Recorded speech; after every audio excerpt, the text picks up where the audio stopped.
실천하는 사람이 되고 듣기만 해 자신을 속이는 사람이 되지 마십시오. 제가 구절을 잘못 줬군요. 죄송합니다, 우리 장학팀. 행함이 없는 믿음은 죽은 믿음이에요. 죽은 믿음.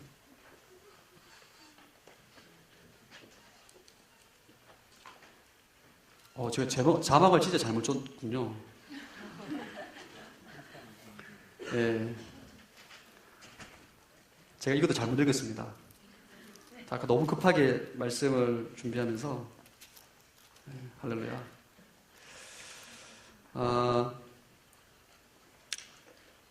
우리 믿음은 살아있는 믿음이 돼요. 살아있는 믿음. 그리고 귀신들도 하나님 말씀을 압니다. 그리고 하나님 말씀에 동의해요. 근데 그 말씀에 순종하지 않는 거죠. 우리가 행동하지 않고 실천하지 않는 그 믿음은 귀신 믿음입니다. 귀신 믿음. 귀신 믿음이라고 피부 와닿지 않나요? 할렐루야. 순종함이 없는 믿음은 귀신 믿음이에요. 하나님은 그런 인생 가운데 복을 줄 수가 없습니다. 성경에서 위선적인 신앙을 두 가지로 말합니다. 뭐라 하면 첫 번째는 입술로만 고백하는 신앙. 나더러 주여 주여 하는 자이긴 한데 행동하지 않는 사람. 두 번째는 듣기만 하는 신앙이에요. 설교 말씀을 듣고 성경책을 읽고 세미나를 굉장히 많이 듣는데 말씀을 공부하고 들은 대로 행하지 않는 거죠. 머리만 커지는 거죠. 성경적인 지식이 굉장히 많음에도 불구하고 그의 삶에는 전혀 실천하지 않고 순종하지 않는 것, 위선적인 신앙입니다. 여러분, 이런 위선적인 신앙은 우리 신앙생활 가운데 치명적인 결과를 초래합니다. 여러분이 말씀을 많이 알고 실천하지 않고 순종하지 않으면 어떤 결과가 초래하는가? 이거 굉장히 치명적이에요. 잘 기억하시기 바랍니다. 야고보서 1장 22절 다시 한번 읽어보겠습니다. 시작.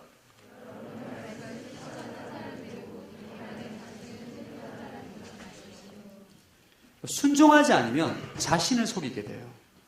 자, 여러분 따라해 주시기 바랍니다. 순종하지 않는 신앙은 미혹당한다. 여러분이 신앙생활을 하면서 미혹의 영에 의해서 미혹을 당하는 사람은 어떤 사람이냐 하면 순종하지 않는 사람이에요. 다시 말씀드리면 굉장히 중요한 거예요. 오늘날 현대인들에게, 오늘날 신앙인들에게 아주 중요한 것입니다. 왜 우리가 미혹당하는가? 왜 우리가 속임을 당하는가? 순종하지 않기 때문입니다. 이런 거 있어요. 설교 말씀을 듣고 나는데 와, 굉장히 은혜였다. 감동이었다. 라고 말하고 행동에 실천하지 않고 순종하지 않으면 그 사람은 은혜 받은 것이 자신의 신앙이라고 생각해요. 좋은 말씀 듣고 난 다음에 아, 참 좋았다. 순종하고 실천하지 않아요. 근데 본인은 그렇게 산다라고 믿고 있는 거죠. 아, 오늘 너무 은혜 받았어요. 좋았어요. 그렇게 살지 않아요. 들은 그 신앙이 자신의 삶이라고 착각을 하는 거예요. 이게 미혹입니다. 미혹. 자신은 틀렸는데 주위 사람이 틀렸다고 말을 해도 인정하지 않아요. 나는 맞다. 나는 잘하고 있다. 나는 신앙생활 굉장히 열심히 하고 있다. 왜냐면 나 주일 예배 꼭 드리고 있고 새벽 예배 드리고 있고 성경 세미나 듣고 있고 굉장히 공부도 많이 하고 있지 않느냐. 문제는 순종하지 않기 때문에 그는 미혹에 빠진 것입니다. 여러분들이 그러한 신앙생활하고 있지 않는지, 위선적인 신앙생활하고 있지 않는지를 점검해 봐야 돼요. 나는 과연 말씀을 듣고 읽고 그 말씀대로 실천하는가, 순종하는가. 그러지 않으면 미혹에 빠지게 됩니다. 이런 위선적인 신앙에 대해서 하나님은 어떻게 생각하시는가? 여러분, 위선적인 신앙생활하고 있는 사람들을 하나님께서 어떻게 보시느냐? 여러분, 하나님의 관점을 알아야 돼요. 굉장히 충격적입니다. 이사야 1장 13절 말씀 한번 읽어보겠습니다. 이사야 1장 13절 시작.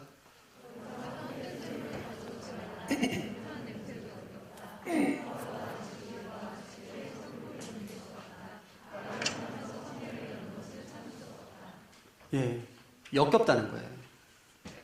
너희가 드리는 예배를 내가 역겹다.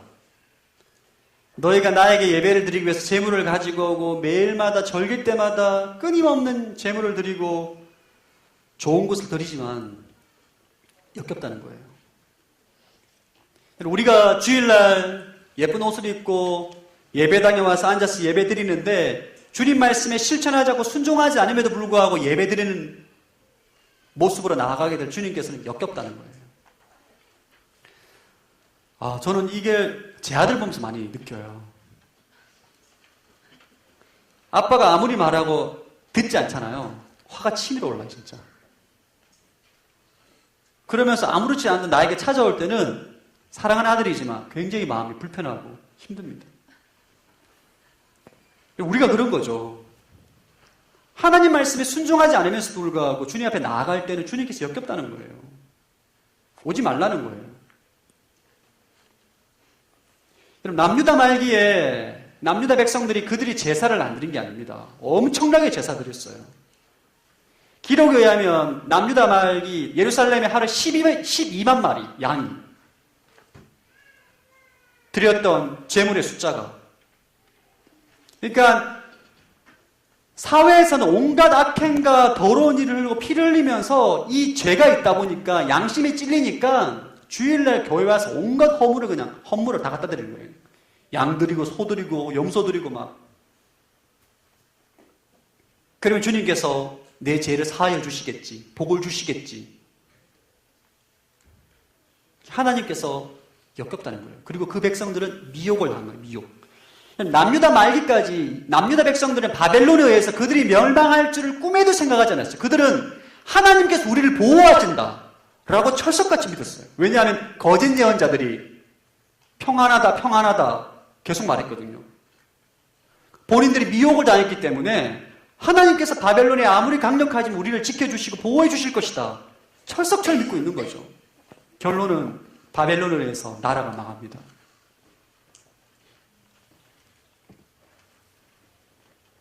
지금 우리도 마찬가지예요, 여러분.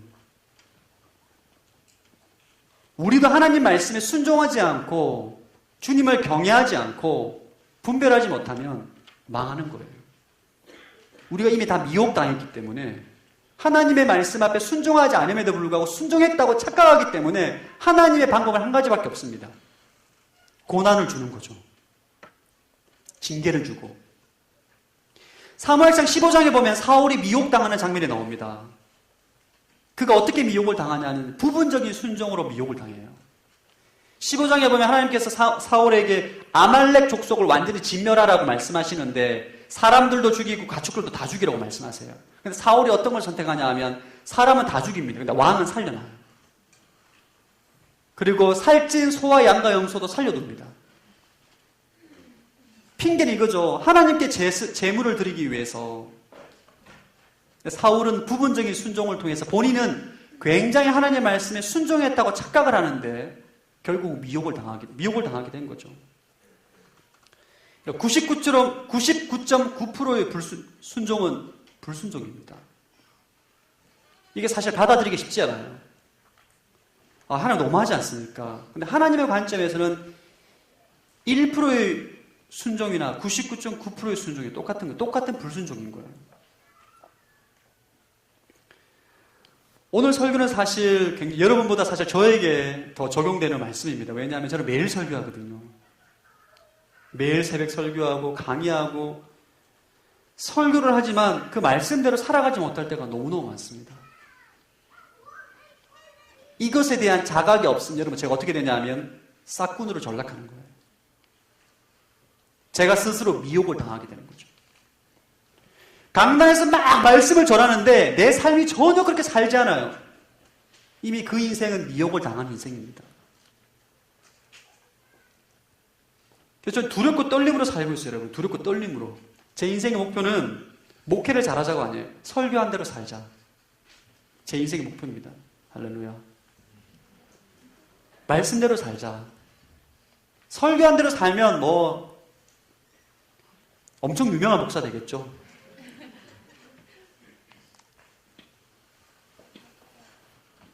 여러분, 가짜는 위선적인 신앙은 금방 들통나게 되어 있습니다.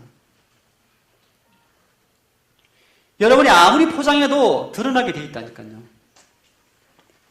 여러분이 아무리 철두철미하고 정말 꼼꼼하게 포장을 해도 결국 드러나게 되어 있습니다. 사람을 속여도 결코 하나님을 못 속여요. 우리 옆 사람에게 한번 이렇게 선포하, 진짜가 됩시다. 한번 축복합시다. 진짜가 됩시다. 네. 저는 W 공동체 모든 청년들이 진짜가 되길 축복합니다. 오늘날에 가짜가 너무 많아요. 짝퉁 세상. 여성들 가방 그 짝퉁이 많더라고요. 네. 오늘날 사회가 짝퉁이 많다는 거죠. 하나님 우리에게 말씀합니다. 진짜가 되라. 영적으로 무기력하고 세상 가운데 지쳐서 살아가는 인생이 아니라 진짜 그리스도인이 되어서 하늘의 생기를 흘려보내고 사람들에게 영향력을 주는 그런 하나님의 사람으로 살아가라는 거예요. 그것은 한 가지밖에 없어요. 순종이에요. 순종. 하나님 말씀 앞에 순종하며 나아갈 때, 실천하며 나아갈 때, 행동으로 나아가게 될 때 우리 인생에 그러한 인생으로 살아가게 될 줄로 믿습니다. 이것을 위해서 기도해야 되는 거죠. 마지막으로 나누고 싶은 주제가 순종으로 인생을 건축하라 라는 주제를 가지고 말씀을 좀 나누기로 합니다. 47절부터 49절 말씀 한번 읽어보겠습니다. 시작.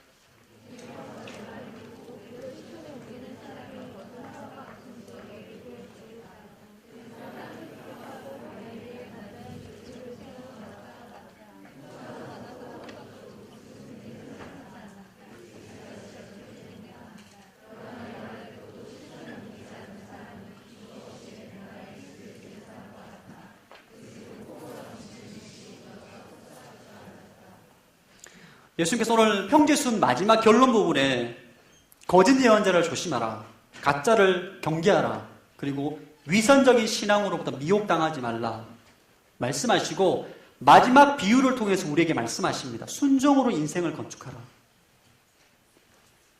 어떤 비유를 말씀하시면 실천에 옮기는 사람, 말씀을 듣고 실천에 옮기는 사람은 바위에 기초를 세우는 건축자와 같다. 반면에 실천하지 않는 인생은 맨 땅에 기초를 놓지 않는 거죠. 비바람에 몰아치고 폭우가 몰아치면 금방 무너지는 집을 짓는 건축자와 같다 라고 말합니다. 순종으로 인생을 건축하는 사람은 인생의 풍파와 시련이 와도 흔들리지 않는다는 거예요. 우리 여기서 한 가지 사실을 알아야 됩니다. 우리 인생에는 반드시 시련과 고난과 풍파가 찾아옵니다. 누구도 피해갈 수 없어요. 그 시련 앞에서 진짜와 가짜가 드러나는 거예요. 그 시련 앞에서 하나님의 사람이냐, 순종의 사람이냐, 성령의 사람이냐가 드러나는 것입니다. 순종으로 인생을 건축한 인생은 비바람에 몰아쳐도, 태풍이 몰아쳐도, 풍랑에 몰아쳐도 무너지지 않습니다. 흔들리지 않아요. 왜 그럴까? 저를 따라해 주시기 바랍니다. 순종으로 믿음이 자란다. 우리의 믿음은 순종을 통해서 자라납니다. 믿음은 하나님과의 우리와의 관계예요. 믿음은 또 다른 말로 하나님과의 우리와의 관계인데, 믿음이 좋다는 말은 그 사람이 하나님과의 관계가 더 인격적이고 더 깊고 친밀하다는 것을 말합니다. 여러분이 하나님과 정말 친밀한 관계를 원한다면 하나님 말씀에 순종하기를 바랍니다. 그러면 관계가 좋아지는 거예요.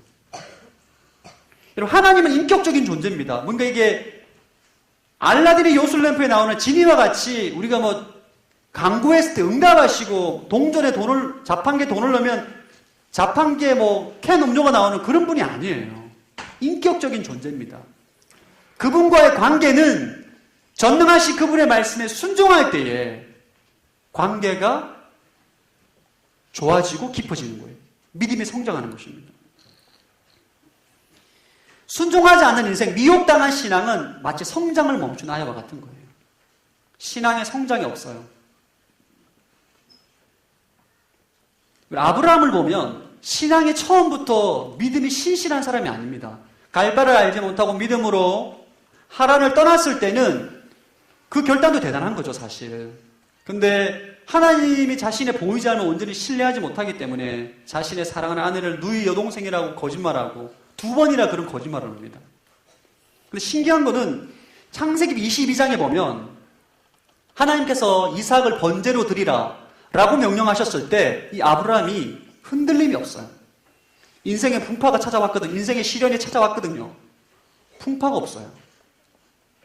그가 근 40년이라는 시간 가운데 수많은 순종과 실패와 과정을 통해서 믿음이 굉장히 성장한 거예요. 하나님과의 관계가 굉장히 깊어지고 친밀한 관계가 된 거죠. 순종을 통해서 믿음이 성장하는데 이것은 마치 근육과 같습니다. 우리가 운동을 할 때 운동을 해야만 2두박근, 3두박근이 생기는 것처럼 우리가 순종을 통해서 영적인 근육이 생기는 거예요. 제가 어떤 아는 자매님이 있는데 이분은 굉장히 헌신적인 자매였어요. 주님을 위해서 자신의 모든 것을 드렸던 그 자매님인데 이 자매님이 단기 선교사러 갔는데 위암에 걸린 거예요. 그것도 3기.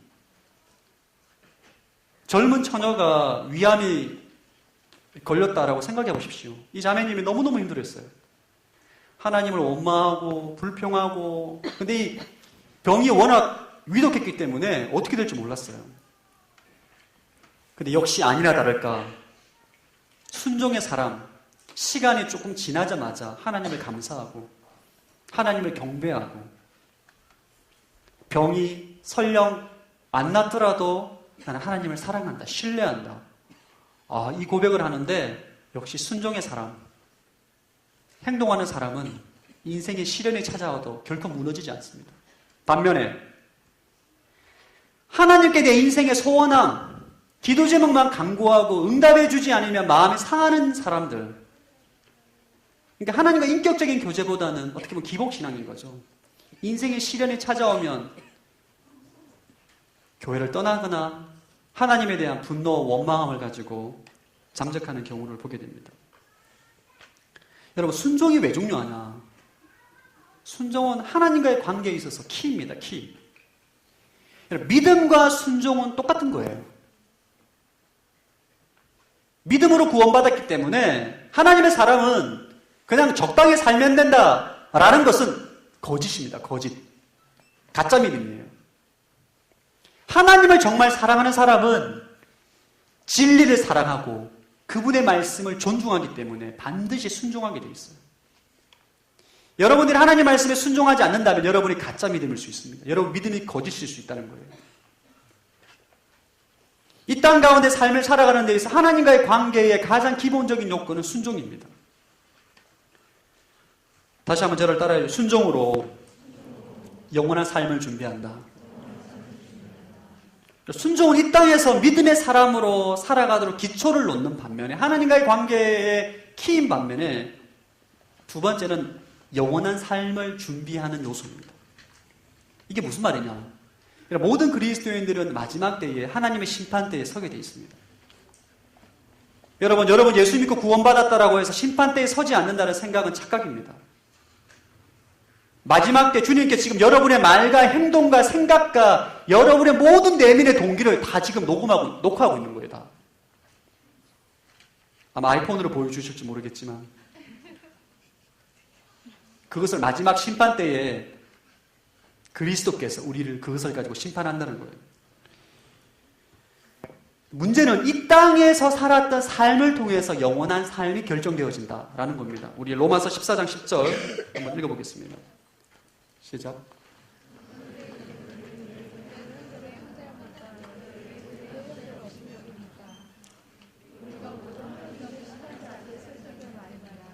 우리 모두가 하나님의 심판대 앞에 서게 돼요. 여러분 긴장해야 돼요. 이 땅의 삶을 길면 80을 사는데 이 80년의 삶에 대해서 반드시 심판대에 서게 됩니다. 그때 주님께서 심판대 앞에서 우리를 심판하시는데 불시험으로 심판하신다 말씀합니다. 우리 고린도전서 3장 12절, 15절, 15절 한번 읽어보겠습니다. 시작.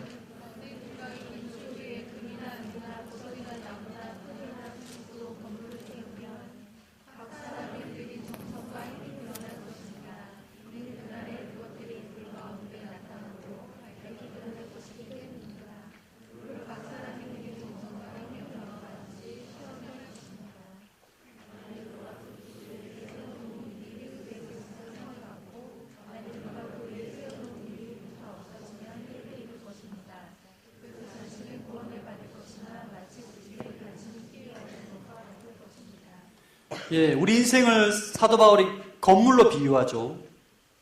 인생의 건물을 세우는데 금과 은과 보석으로 자재를 세워서 건물을 지을 수가 있고, 나무나 풀이나 짚으로 건물을 세울 수가 있는데, 이 건물이 언제 테스트를 받느냐? 마지막 심판대 앞에 가서 여러분 테스트를 받는다는 거예요. 여러분이 이제 좀 대다수 20대 초반이시죠?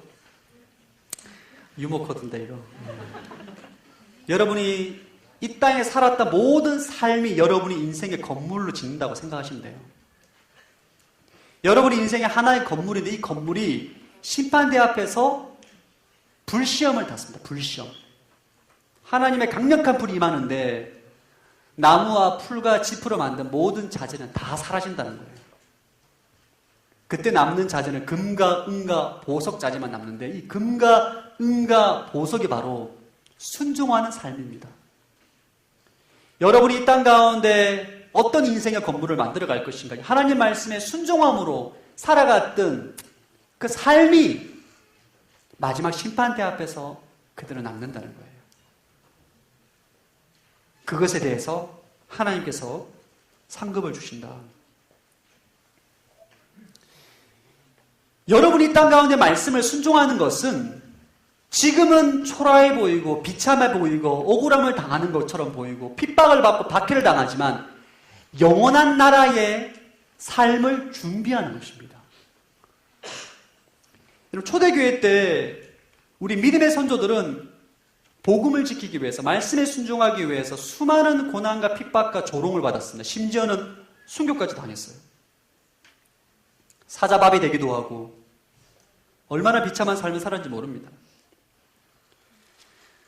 고린도후서 12장에 보면 사도 바울이 자신이 어떤 인생을 살았는가 이렇게 고백합니다.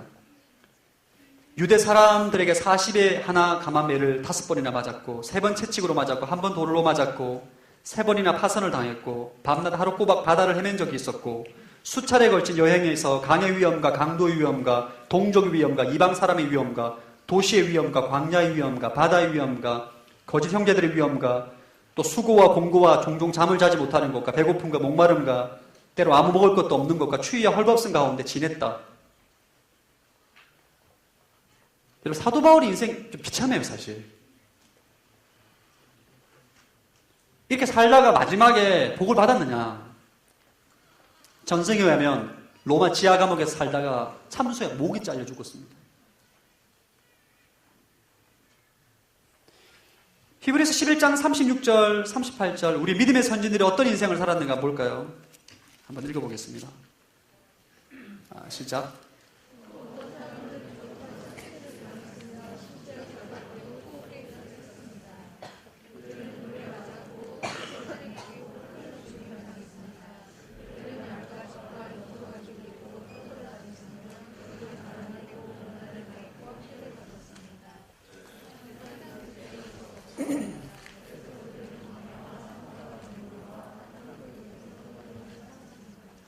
우리 믿음의 선진들이 조롱과 채찍질과 결박과 투옥과 돌에 맞았고 톱질을 당했고 칼에 죽임을 당하고 양가죽과 염소가죽을 입고 돌아다녔으며 가난과 고난과 학대를 당했다. 여러분, 이 말씀을 보면 이런 질문 안 드세요? 이 사람들 왜 이렇게 무식하게 살았을까?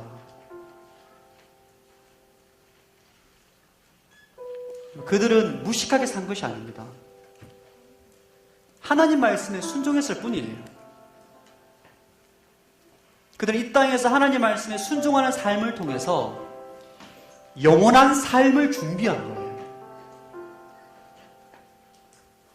이 땅에서 짧은 인생이지만, 비참하고 고난 가운데 역경 가운데는 인생이지만, 내가 금과 은과 보석으로 내 인생의 건물을 만들어 갔을 때 하나님의 심판대 앞에서 영원한 나라에서 내 삶이 결정되어질 것이라는 것을 알고 있고 믿기 때문에 참아낸 겁니다. 여러분, 순종은 우리의 선택사항이 아닙니다. 제가 한번은 그 이전에 어떤 세미나 때 순종이라는 강의를 했었는데 제가 좀 흥분했었나 봐요. 어떤 지체가 굉장히 마음이 어렸나 보더라고요. 목사님께 순종을 너무 강요한다. 순종은 강요의 문제가 아닙니다. 생사의 문제예요. 우리가 순종하지 않으면 여러분 우리가 미혹당하게 돼 있어요. 우리가 순종하지 않으면 여러분은 불시험 가운데 부끄러운 구원을 받게 될 거예요. 다 불이 타 없어지는 거죠. 다. 내가 40년 동안 주를 위해서 열심히 노력하고 수고했다고 한 모든 것들이 다 헛된 거라는 거예요. 주님께서 이렇게 말씀하실 것입니다. 너는 왜 내 말에 순종하지 않았느냐? 네가 하고 싶은 일을 했느냐? 왜 네가 좋아하는 일을 했느냐? 그것과 나는 아무 상관이 없다. 주님께서 우리에게 원하시는 것은 여러분이 좋고 안 좋고를 떠나서 진리의 말씀 가운데 순종하는 거예요. 제가 서두에 말씀드렸지만 진리에 물타기 하지 마십시오, 여러분. 전 여러분들이 정말 진리를 진리대로 받아들이고 진리 가운데 순종하기 힘들 때 하나님께 엎드리는 인생이 되기를 축복합니다.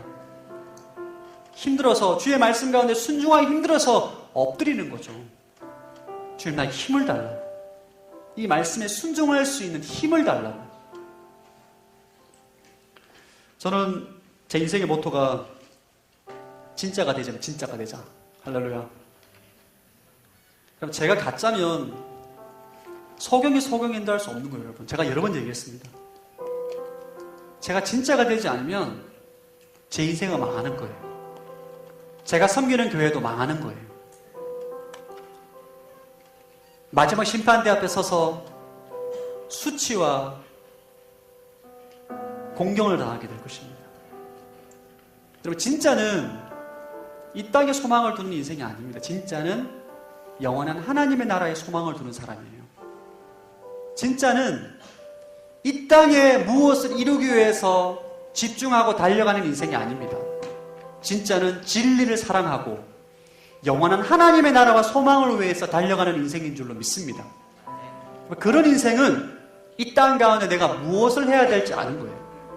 내가 어느 길로 가야 될지, 내가 어느 곳에 우선순위를 둬야 될지, 내가 무엇에 헌신을 하고 어떤 것에 열정을 내야 할지를 아는 거예요. 내 삶이 정리가 되는 거죠. 내 삶의 우선순위가 정리가 될 뿐만 아니라 내가 어떤 인생을 살아야 되는지가 정리가 됩니다.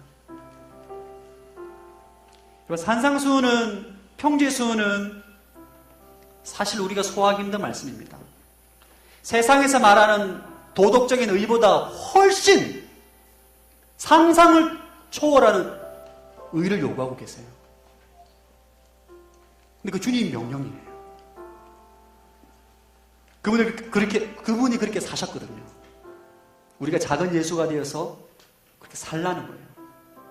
주님께서 우리에게 불가능한 것을 말씀하시지 않습니다. 아멘. 가능하다는 거예요. 믿으십니까?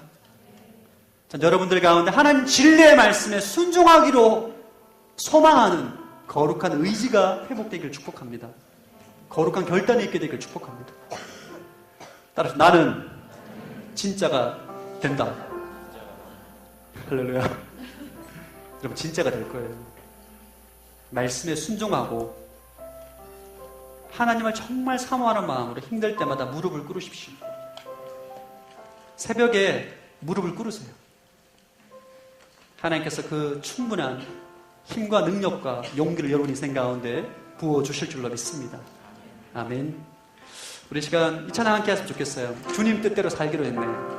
이 시간 한번 찬양하시면서 주님 나는 부족하지만